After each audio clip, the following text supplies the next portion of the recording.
temps de louange, un temps où nous avons exalté, élevé la personne de Jésus-Christ.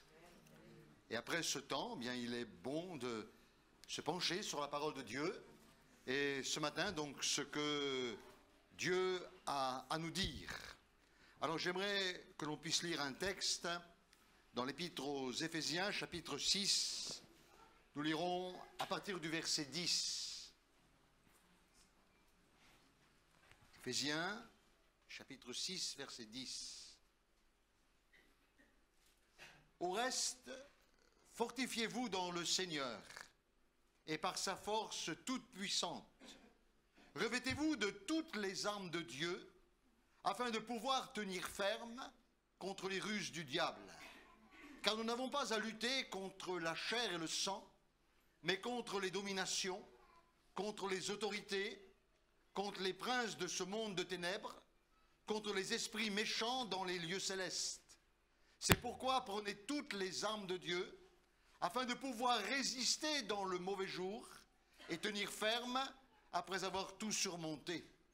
Tenez donc ferme, ayez à vos reins la vérité pour ceinture, revêtez la cuirasse de la justice, mettez pour chaussure à vos pieds le zèle que donne l'évangile de paix, prenez par-dessus tout cela le bouclier de la foi, avec lequel vous pourrez éteindre tous les traits enflammés du malin. Prenez aussi le casque du salut et l'épée de l'esprit qui est la parole de Dieu. Faites en tout temps par l'esprit toutes sortes de prières et de supplications. Veillez à cela avec une entière persévérance et priez pour tous les saints. Priez pour moi afin qu'il me soit donné, quand j'ouvre la bouche, de faire connaître hardiment et librement le mystère de l'Évangile pour lequel je suis ambassadeur dans les chaînes et que j'en parle avec assurance comme je dois en parler. Amen. Amen. Je crois que aucun pays n'enverrait ses soldats, son armée, pour combattre sans aucune armure, sans aucun équipement. Ça serait de la folie. Ça serait une folie complète. Et j'aimerais ce matin rappeler que tant que nous serons dans ce monde, nous, croyants, ou même incroyants, mais les incroyants ne font pas forcément attention à cela, eh bien, nous serons au milieu d'un conflit. Il y a un conflit d'ordre spirituel. Et ce conflit se trouve entre deux royaumes, entre le royaume de Dieu, qui est le royaume de la lumière, et le royaume des ténèbres. Le royaume des ténèbres est une réalité.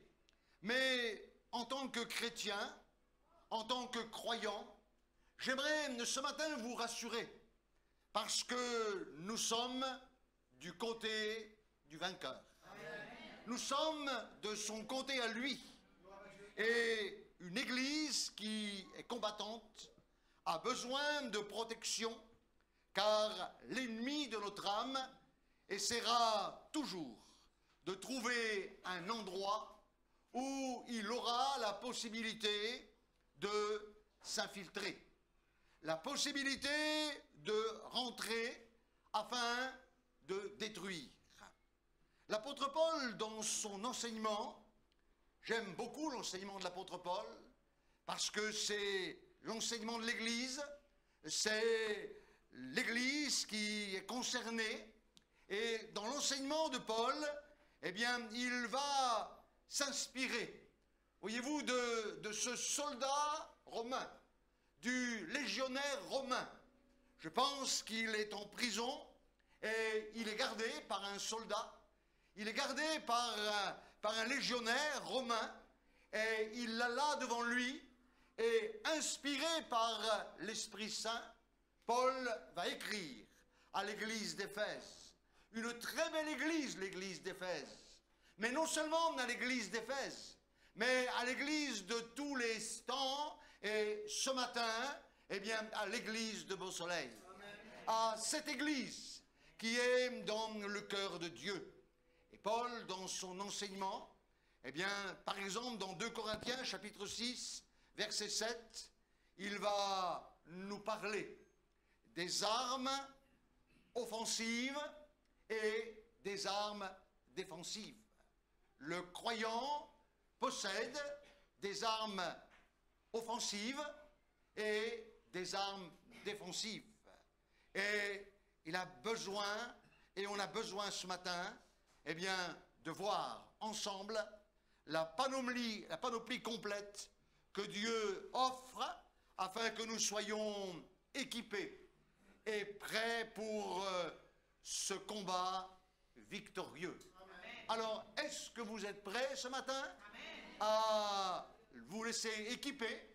On se rappelle que Paul dit dans le texte que nous avons lu que nous devons prendre toutes les armes de Dieu, toute l'armure, pas simplement celle qui nous plaît, pas simplement pour faire de la fantaisie, mais c'est vraiment, eh bien, pour se protéger et c'est pour attaquer.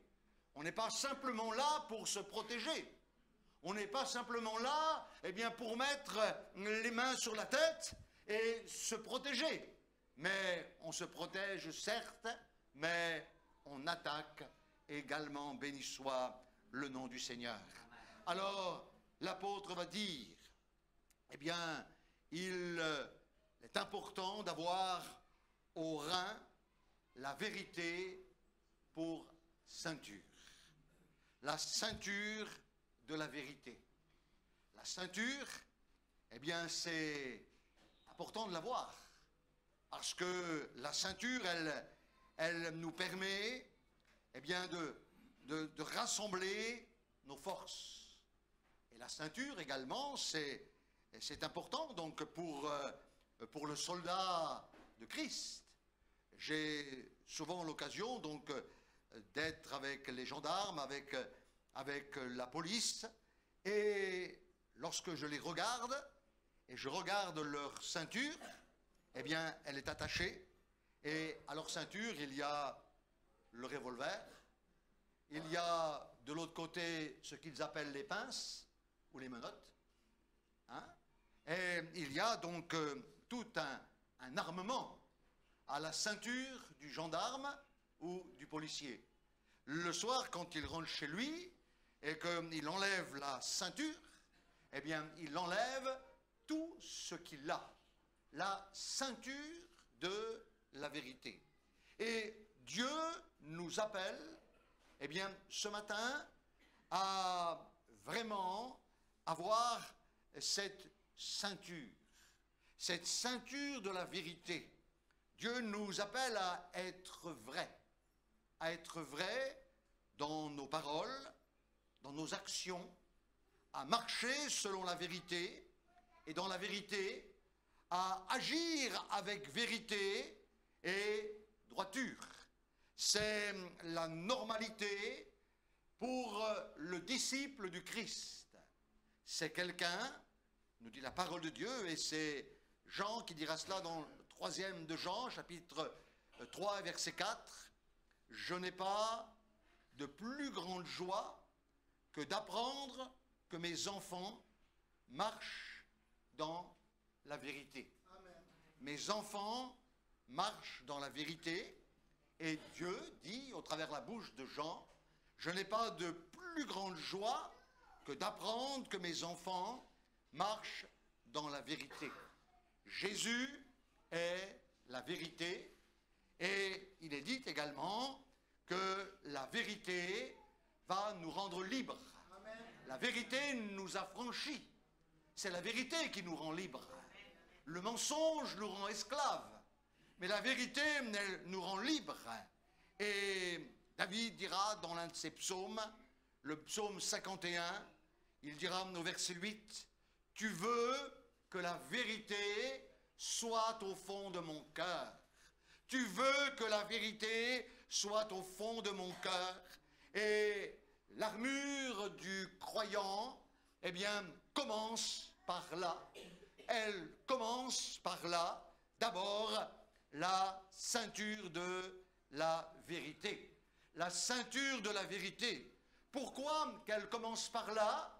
Parce que le soldat romain, le légionnaire romain, lorsqu'il était devant l'apôtre Paul, eh bien, il avait cette ceinture autour des reins, et cette ceinture, eh bien, l'empêchait de tomber à cause peut-être de cette côte qui était en dessous, et elle l'empêchait de tomber. Il aurait pu trébucher, mais la ceinture était autour de ses reins, et à cause de cela, il commence, eh bien, à nous enseigner. Et ce matin, nous sommes enseignés par l'apôtre, oui, ayez à vos reins la vérité pour ceinture. Amen. La vérité pour ceinture. Et j'aimerais dire que c'est très, très, très important qu'un croyant puisse marcher dans la vérité. Pas une demi-vérité. Pas une demi-vérité. C'est tellement facile d'avoir une demi-vérité. Des demi. Non, il n'y a pas de demi, mais la ceinture de la vérité. Ayez à vos reins. Saignez vos reins, nous dit la parole de Dieu, avec la ceinture de la vérité. Donc, il continue et il dit également, revêtez la cuirasse de la justice. La cuirasse, elle protégeait la poitrine du soldat. Il y avait simplement donc cette protection sur le devant. Cette protection sur le devant. Mais l'arrière n'était pas protégé. Donc le soldat devait absolument ne jamais tourner le dos au combat. Le combat était devant, donc si le soldat tournait le dos au combat, eh bien, il s'exposait. Il était exposé. Donc, je crois que là, eh bien, ça parle. Nous devons faire face au combat. Amen. Ne pas craindre le combat. Amen. Et je bénis Dieu de ce que nous avons mis à part ces 3 semaines pour chercher Dieu dans la prière, dans le jeûne. Et je bénis le Seigneur de ce que, tout au long de la semaine passée, eh bien, la réunion du midi a été particulièrement bien suivie. Très bien suivie. Ça glorifie le nom du Seigneur de voir que les combattants étaient présents et que les combattants ne veulent pas tourner le dos, eh bien, à l'ennemi, mais regarder en face, pas regarder derrière, pas tourner le dos pour se regarder derrière. D'ailleurs, le fait de regarder derrière, eh bien, c'est toujours plus ou moins faire du surplace.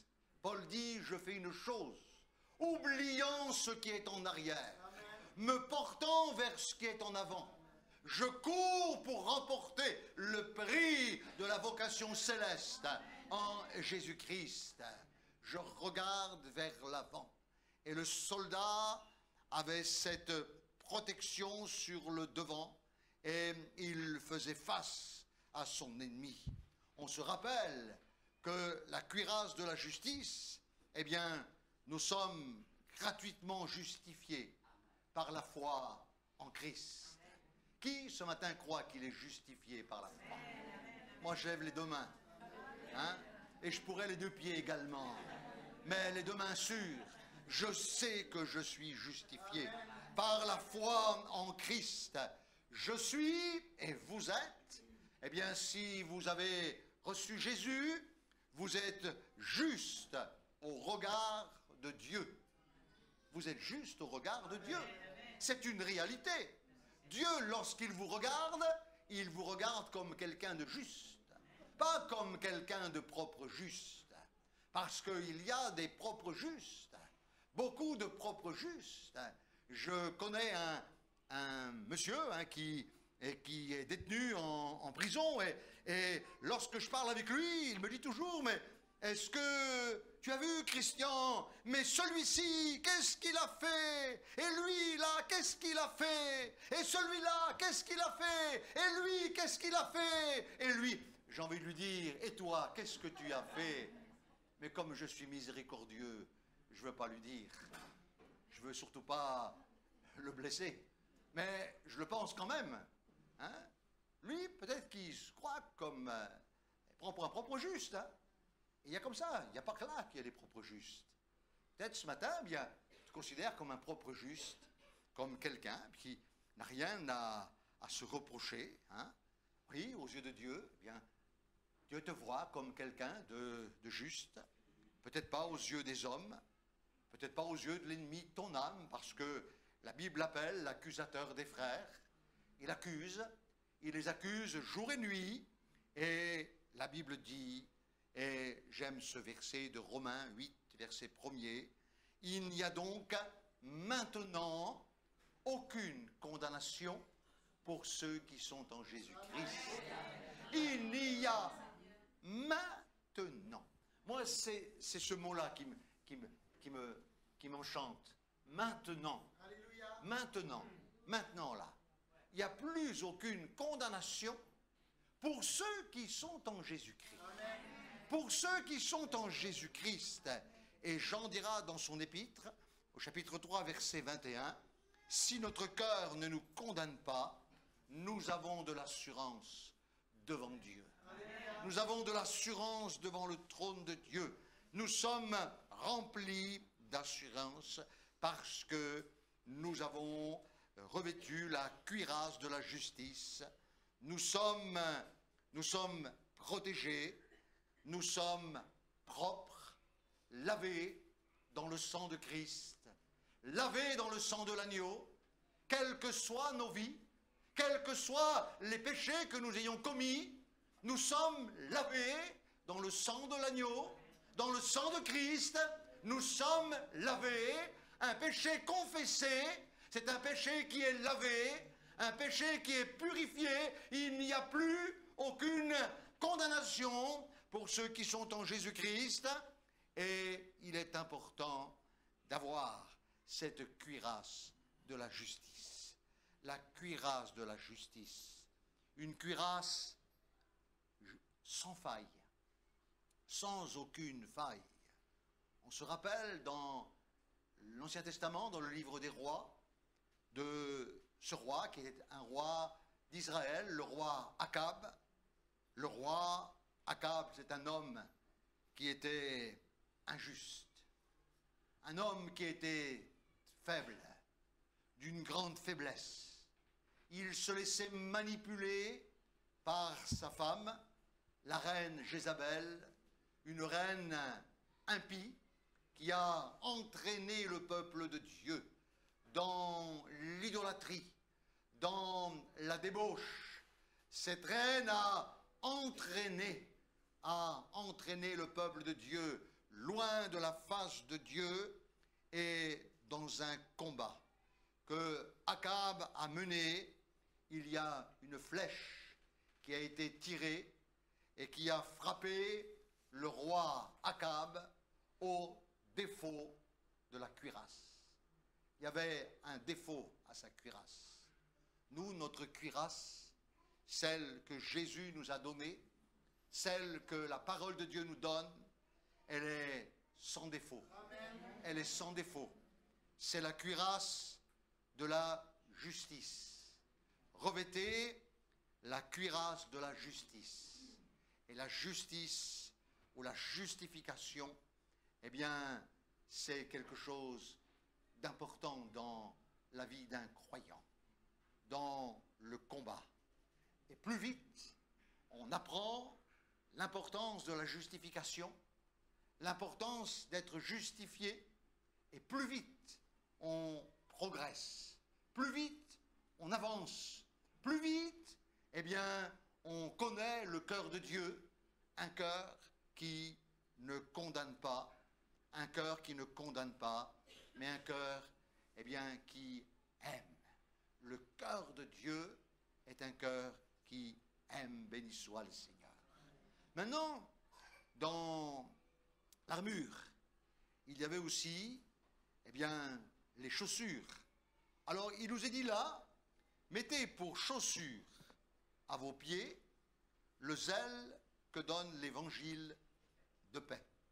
Alors, il est important, très important, d'avoir du zèle pour Dieu, du zèle pour le royaume de Dieu, du zèle pour son royaume, du zèle pour le royaume de Dieu. D'ailleurs, la Bible condamne. Elle condamne la paresse. Elle condamne la paresse.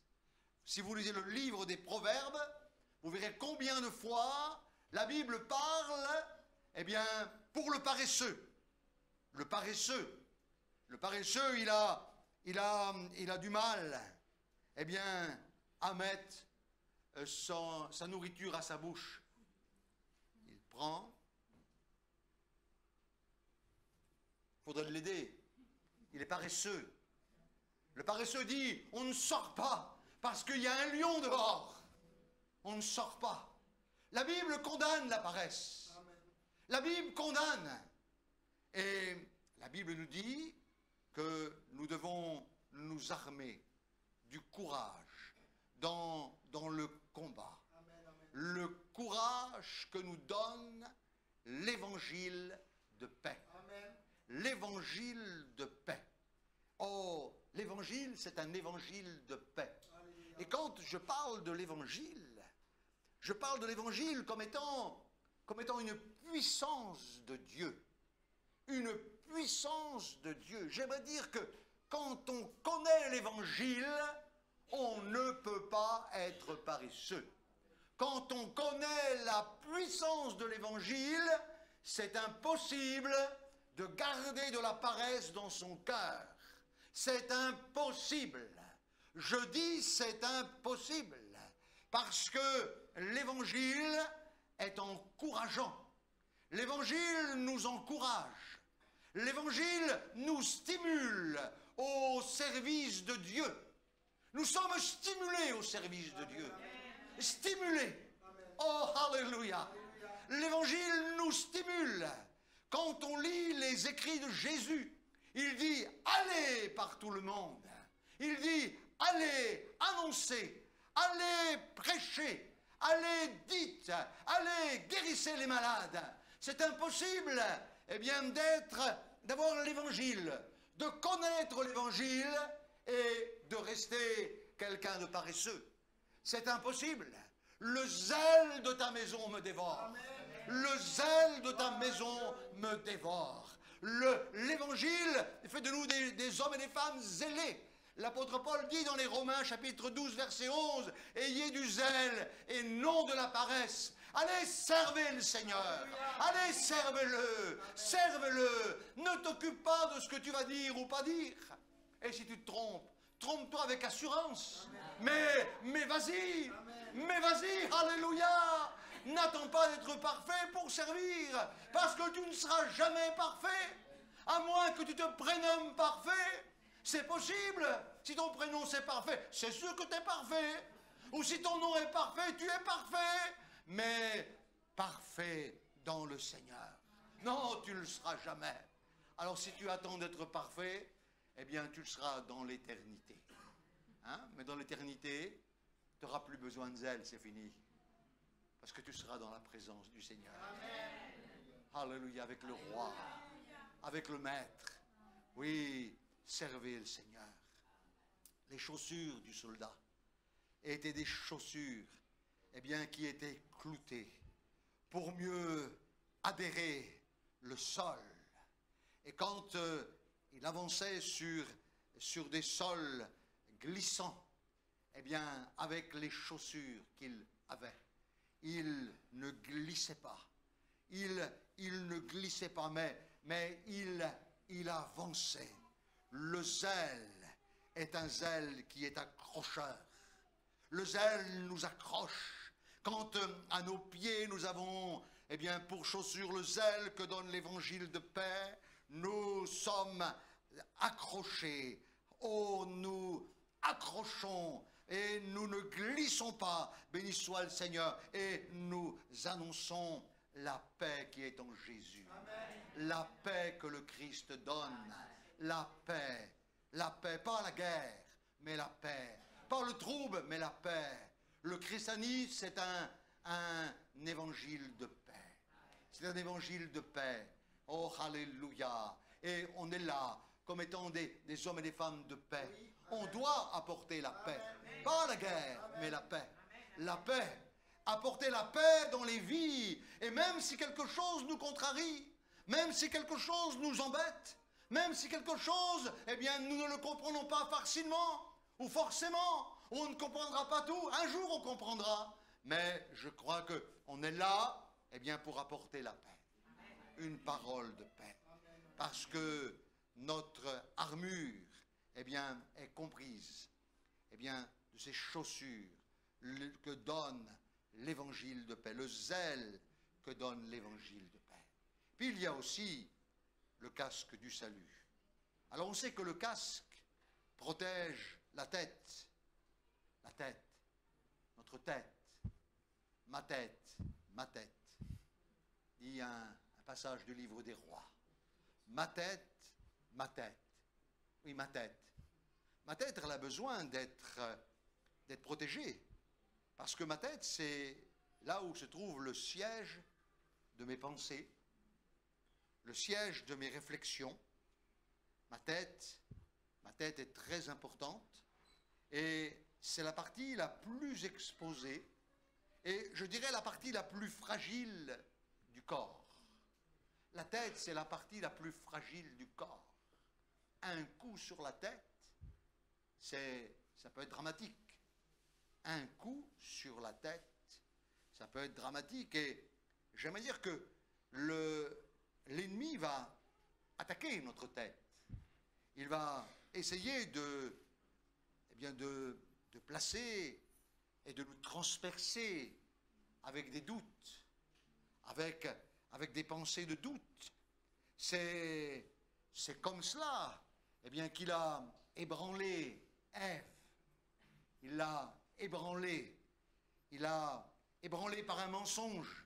Est-ce que Dieu a-t-il réellement dit? C'est un mensonge, voyez-vous. Et le mensonge, c'est toujours comme ça. On ne sait jamais trop exactement. Hein? Le mensonge, c'est une petite partie de vérité, mais un mensonge. Ça, c'est aussi le doute. Et est-ce que Dieu a-t-il réellement dit? Alors, est-ce que Dieu m'a réellement sauvé? Est-ce que je suis réellement à ma place? Est-ce que, en fin de compte, est-ce que, et là, c'est le monde des pensées, c'est le monde de la réflexion. Oui, c'est le monde de la réflexion. Alors la Bible dit, ayez le casque du salut. Amen. Mettez sur la tête le casque du salut, protégez vos pensées, protégez-les. Reviens à la croix ce matin. S'il faut revenir à la croix, reviens à la croix. N'aie pas peur de revenir à la croix. Ne crains pas de revenir à la croix s'il le faut. Parce que la croix, c'est le lieu du triomphe. C'est le lieu où Jésus a gagné. C'est le lieu où il a versé son sang. C'est le lieu où il a triomphé. Reviens à la croix. N'aie pas peur de revenir à la croix. S'il le faut, reviens à la croix. Et avec le casque du salut sur la tête, eh bien, puisses-tu, comme dira Paul dans les Philippiens, chapitre 4, verset 8, ayez des pensées vraies, honorables, justes, pures, que tout ce qui est vrai, honorable, juste, ce qui est pur, ce qui est aimable, ce qui mérite l'approbation, ce qui est vertueux et digne de louange, soit l'objet de vos pensées. Il y a un programme extraordinaire là. Il y a un programme extraordinaire. Et je pense que là, on est concernés tous. Hein. On est tous concernés. Et pour vivre ça, mettre en pratique, eh bien, ayez sur la tête le casque du salut. Et on va continuer encore dans l'armure. L'armure, le bouclier de la foi. La foi est un bouclier. Vous Oui, c'est un bouclier. C'est Dieu lui-même qui est notre bouclier. Mon bouclier, c'est Dieu. Je suis ton bouclier, dira Dieu un jour à Abraham. Et David, dans les psaumes, va parler de deux boucliers. Il va parler du petit bouclier et du grand bouclier. Psaume 35, verset 2. Il dit, saisis le petit et le grand bouclier. Alors là, la foi, eh bien, va saisir d'abord le petit bouclier, parce que le petit bouclier, c'est le plus maniable. Et le petit bouclier, il sert pour un combat rapproché. Vous comprenez? Quand il y a un combat rapproché, on ne peut pas avoir le grand bouclier. Mais le petit bouclier, et le petit bouclier, il me sert dans un combat rapproché, dans un corps à corps. Et quelquefois, dans le combat, il y a des corps à corps. Il y a des corps à corps. Mais il dit, eh bien, et le grand bouclier avait la taille d'un homme et il abritait le soldat des coups de massue, des coups d'épée, et j'aimerais dire que le grand bouclier abritait le soldat des traits enflammés qui étaient lancés de loin contre lui, et les traits enflammés, non pas avec le petit bouclier, mais avec le grand bouclier, eh bien, il arrêtait les traits enflammés. Et j'aimerais dire qu'on a besoin du bouclier de la foi.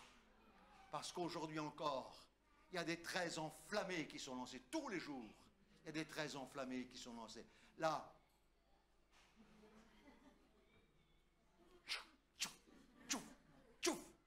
ah, ah. Et si tu n'as pas le bouclier de la foi, oh, il a dit ça de moi. Oh, il m'a, oh, c'est pas vrai. C'est pas juste. Ah, je vais me défendre. Non. On dit, c'est pas grave. J'ai le bouclier. Merci, c'est pas la peine d'applaudir. Merci beaucoup. Oui, alléluia. Mais applaudis dans ton cœur. Alléluia. Jésus, tu es mon bouclier. Tu es mon bouclier. Mon bouclier, eh bien, est en Dieu. Et les traits enflammés du malin viennent s'écraser. Le psaume 7, verset 11, mon bouclier est en Dieu, et c'est là que les traits enflammés du malin viennent s'écraser. La calomnie de l'accusateur, la calomnie, le travail du calomniateur, celui qui calomnie, celui qui détruit, eh bien, lorsque tu as le bouclier, le petit et le grand bouclier, mais le grand bouclier, les traits enflammés du malin viennent s'écraser. Et puis on va continuer encore. Et là, on va prendre l'épée de l'esprit, qui est la parole de Dieu. L'épée était comme un glaive à deux tranchants. D'ailleurs, Hébreux 4, verset 12 dit que la parole, elle est comme une épée à double tranchant, mais l'épée du soldat, l'épée du légionnaire, était très courte, très maniable, robuste, pénétrante dans les combats rapprochés. Elle servait dans les combats rapprochés, et l'épée de l'esprit, qui est la parole de Dieu, eh bien, vient contre le tentateur. Et là, eh bien, on peut l'utiliser comme notre maître l'a utilisé, comme Jésus l'a utilisé, avec des « il est écrit ».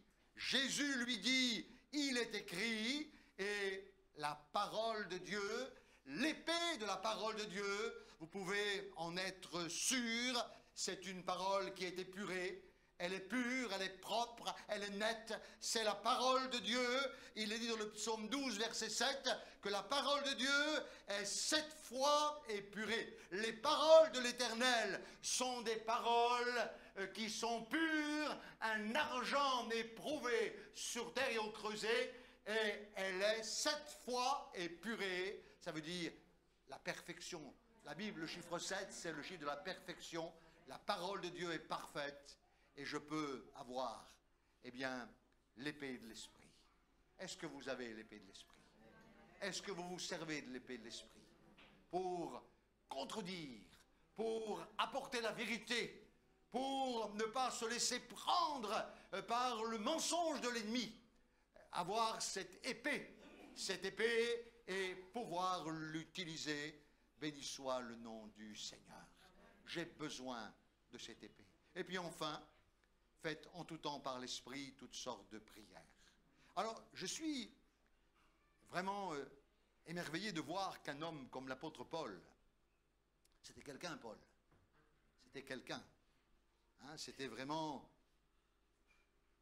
une grande personnalité. C'est quelqu'un qui avait une onction particulière. Il a reçu des révélations extraordinaires pour l'Église. Un homme comme Paul, vous avez remarqué ce qu'il dit? Il dit, priez pour moi, afin qu'il me soit donné, quand j'ouvre la bouche, de faire connaître hardiment et librement le mystère de l'Évangile. Il demande la prière des croyants. Et quand les serviteurs de Dieu demandent la prière, eh bien, on peut le comprendre, puisque Paul demande la prière. Paul demande la prière. C'est quelque chose de biblique de demander la prière. Et la prière, eh bien, elle est dans cette liste-là. Et il dit, faites en tout temps par l'Esprit toutes sortes de prières avec des supplications.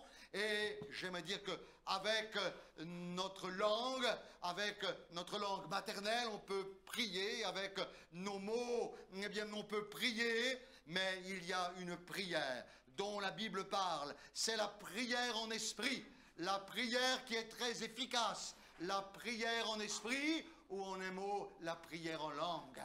Faites en tout temps par l'esprit toutes sortes de prières et de supplications. Et j'aime dire que prier en langue, c'est un moyen très efficace dans le combat que nous avons à mener.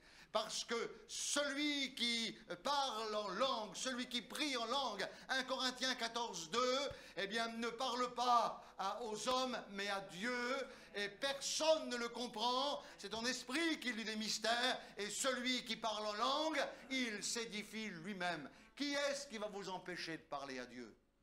Si quelqu'un vous empêche de parler à Dieu, vous pouvez poser une question. Hein? C'est pas normal qu'on vous empêche de parler à Dieu. Qu'est-ce que tu fais? Je parle à Dieu. Ah, d'accord, tu ne devrais pas. Mais si, il parle à Dieu.